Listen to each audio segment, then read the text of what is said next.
Back for the shot of Business Central. Not too much different news this month around, but they did release a minor update 17.1 for Business Central, and I believe Ken is in agreement with me here that it's not really so much a minor update as there is a lot of hot fixes and feature changes. So for hot fixes, there's around 40 platform hot fixes, around 100 application hot fixes, and then 1 to 5 local application hot fixes per locality.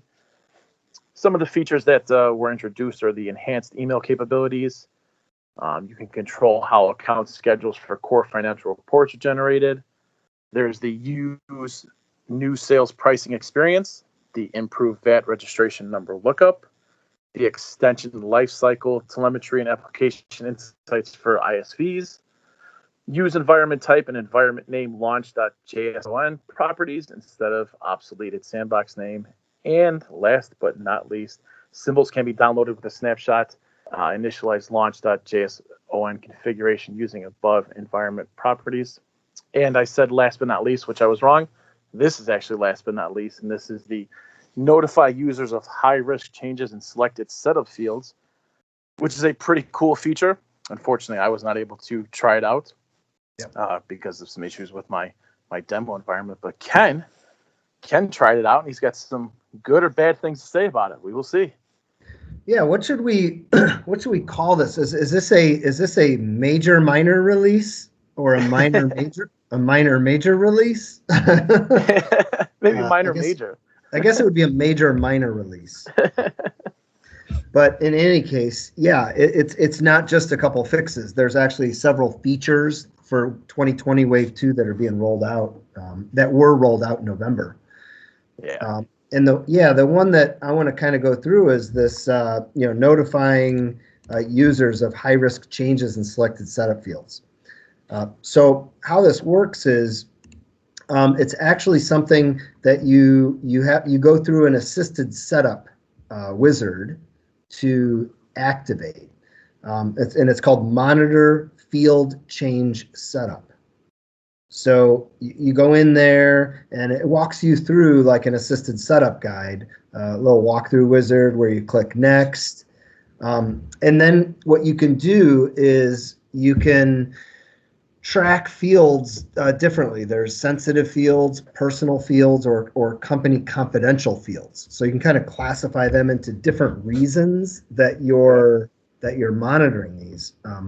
So what I did was I was just kind of looking at sensitive changes, and there's actually, you can, through the wizard, like a classification worksheet, and then you can go in and pick whatever tables and fields you want to track. And you mark them as sensitive fields, for example. Okay. And then when you're done doing all that, you continue and you assign who is the person that receives the notifications when these fields are being monitored, and then when someone changes something, right? And the notifications are email notifications? Yep. Okay. And then, so then you finish, you wrap it up, and then you can go into the monitor fields worksheet again, and you can flag which of those fields that you're monitoring do you actually want to be notified about via email. So it's kind of like two steps. The first step, you're saying, these are the fields I want to monitor. And okay, what it does is it kind of works similar to the existing change log, where it tracks who made the change, what date and what time, what was the old value and what was the new value, right? But once you do that, the second step is to then go in and say, okay, I'm going to monitor these 10 fields, but for these 4 fields, let's say, when they change, I want to get notified via email. Okay. That something has changed. So is that the big difference between the change log and the monitor field changes, is the notification process? Correct. Yes. Okay. And actually, what I found in my testing was that I actually did a test, and I set it up on 3 different tables, and I did a test, and the first 2 tables worked fine. The third table, I did not get an email when I updated the value. So when I went in, I noticed in the worksheet that my field was missing, and I actually got an error. And the error message said, this table is monitored in changelog. If you want to monitor it here, please remove it from the changelog setup. Oh, so you can't do both. You can't do both. There's really no reason to do both because the monitor fields effectively is doing the exact same thing as the changelog is. Yeah. So I really wouldn't want to do both. So I went in, I removed the changelog, and then I went in and I was able to add the fields, and I tested it again, and I got my emails. So once I changed the value, couple little tidbits that I found is when I did notice a brief lag when I left the record. So, for example, I set up a change. So when I changed the inventory account on my inventory posting setup table, that I want to monitor it and get emailed. So when I left, I made my change. I then left. There was like a brief lag for about a second or two, and then it saved the change, and immediately, bing, I got an email. So. Really? The lag was actually sending the email through the Business Central SMTP mail server. Right. Nice. So really? I immediately got the email, and it said the email is nicely formatted. It says that you are signed up to receive email notifications when certain data is changed in the whatever company in Business Central. The following change was made. It tells you the field, what the original value was, what the new value was, who did it, and what day and what time. So gotcha. Now I noticed that there was the new monitored fields worksheet page and also the monitored field log entries page. Now I'm assuming the log entries page is just to monitor who's changing the monitored fields worksheet. The log entries actually shows you. One of them shows you, what all the differences are, what all those changes are. Gotcha. Very nice. If I go into the monitored log, it's actually every field. It's like the change log entries. Okay. Similar to that. And also a couple other notes. There is actually a service that's running, that's doing this monitoring, which you can stop and start.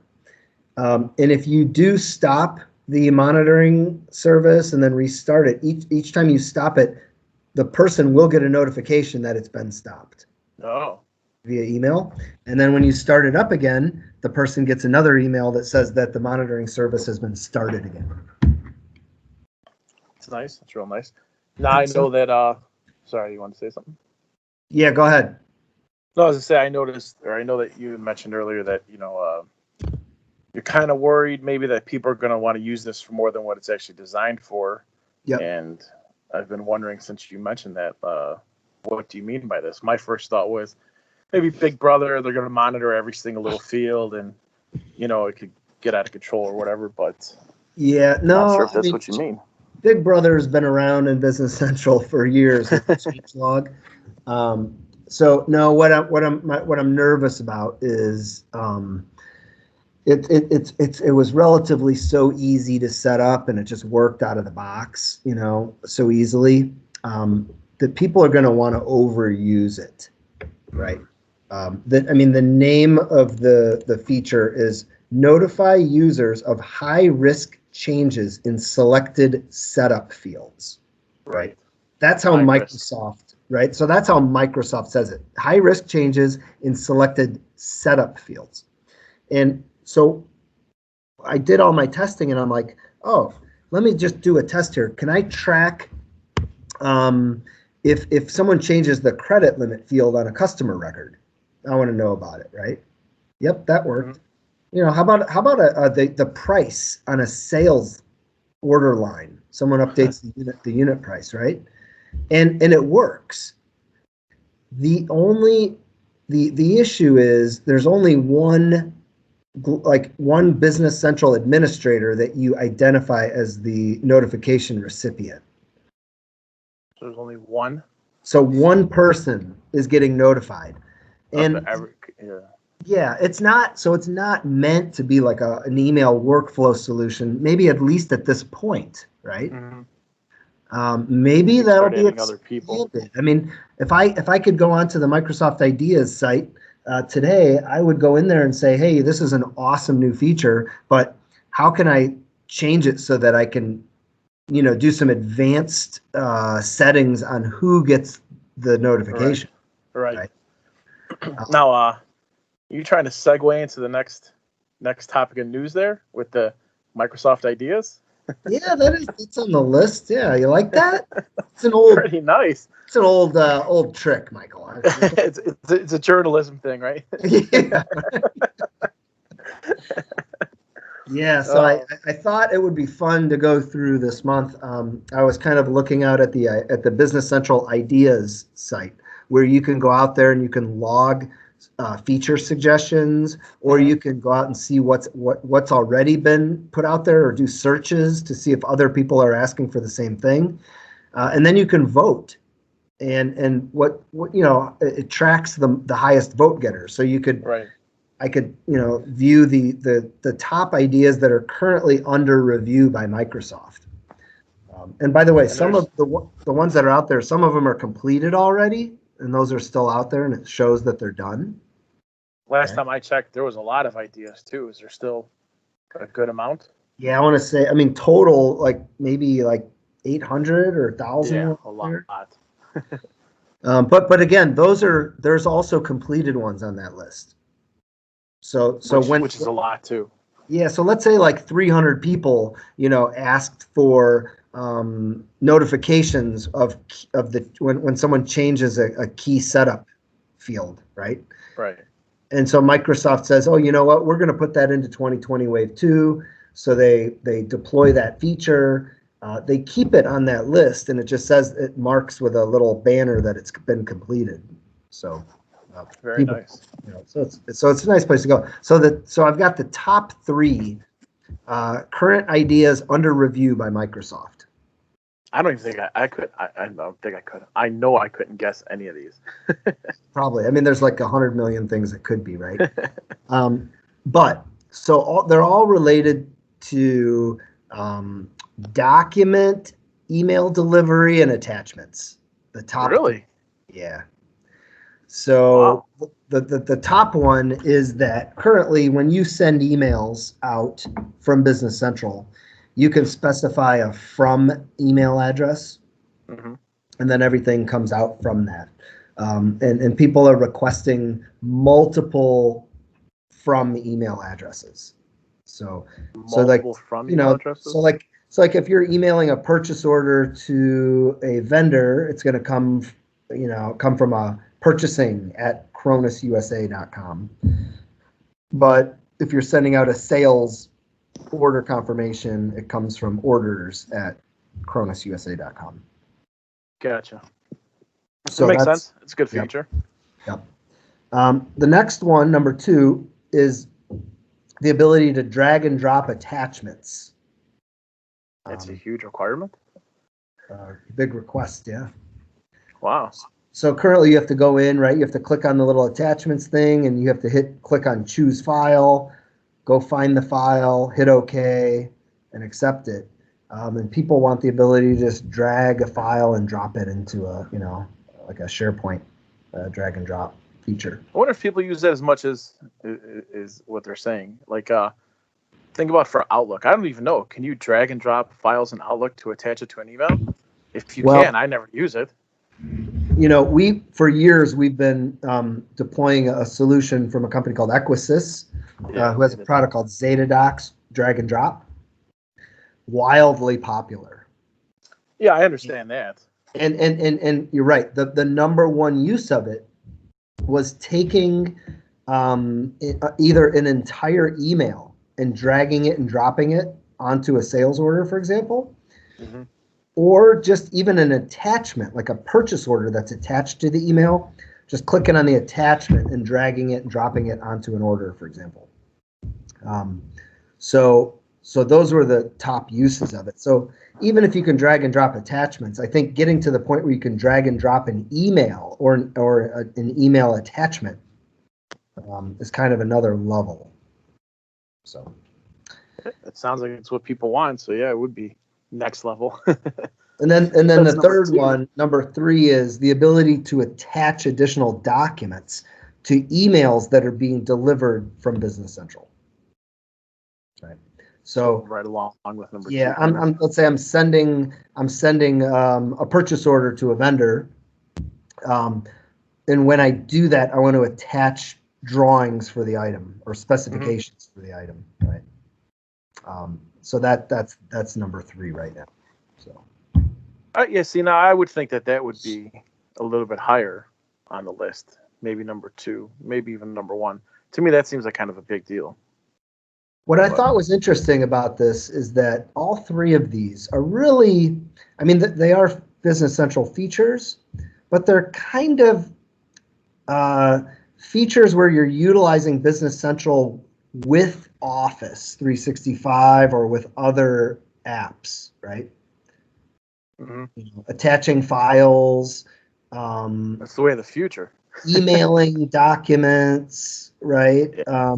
They're not like features within Business Central. It's how you work and interact between Business Central and email and everything. Which, right, exactly. That's the key, right? Yeah. When is there going to be just one solution that does it all, right? Yeah, I think what we've seen, and I was talking to someone yesterday about this, is that it's starting already to become blurry, right? Where am I? Am I in Outlook? Am I in Business Central? Between Teams in December, which is another one of my news hits. I'm segueing into my next idea here. is the Business Central Teams integration with Teams integration with Business Central is coming out in December. So yeah, they're all connected, and like you said, all the lines are completely blurred now. Well, not completely, but they're definitely blurred. And I think it's going to become more blurry. It's going to get where users. I mean, you're in. Where you're in Teams all day long, right? Teams will have your email. You have your Business Central connection. You'll never have to leave it. Right. So where does Teams? Where does Office or Office begin and Dynamics end? Right. Like, I don't know if that makes sense. No, it does. So I only have one more little bit of information, and that is Business Central apparently is moving up in the world because it now has its own landing page on Microsoft Learn. There you go. Yeah. Other than that, I got no more news. What about you, my friend? Yeah, just one more note, which I believe this may only relate to partners. I'm not 100% sure, to be honest with you, but Microsoft did a Business Central launch event that's available on demand now through January of 2021. So you may be able to find this online, but you have to register for it. And again, I registered for it, but I don't know if that's because I'm a partner or because I have a valid Business Central account. But what it is it's effectively it's a full launch event with probably, like, I don't know, 30 or 40 sessions hosted by various resources at Microsoft. And they kind of run the whole gamut, go through all the different new features that are coming out in 2020 Wave 2 with administration, development environment, the Teams integration, Power BI, modern client, all those different things. Very nice. Yeah, we'll include a link to that in the show notes. So I think if people are looking for more content about what's new and what are some new features and functionality, check that out. See if that's something that's available to you. Because you've got, I just looked, went through the intro session and looked at the list of all the sessions on there. I mean, it's definitely some of the top, resources at Microsoft who are presenting these topics. So they're getting a really in-depth knowledge base. Yeah. All right. Well, everybody, coming up, we're going to talk about let's see, we got coming up here. We got the Smart Job Queue app that we're going to talk about. And then after that, or maybe even before that, we're going to dive into the year end in Business Central. So stick around.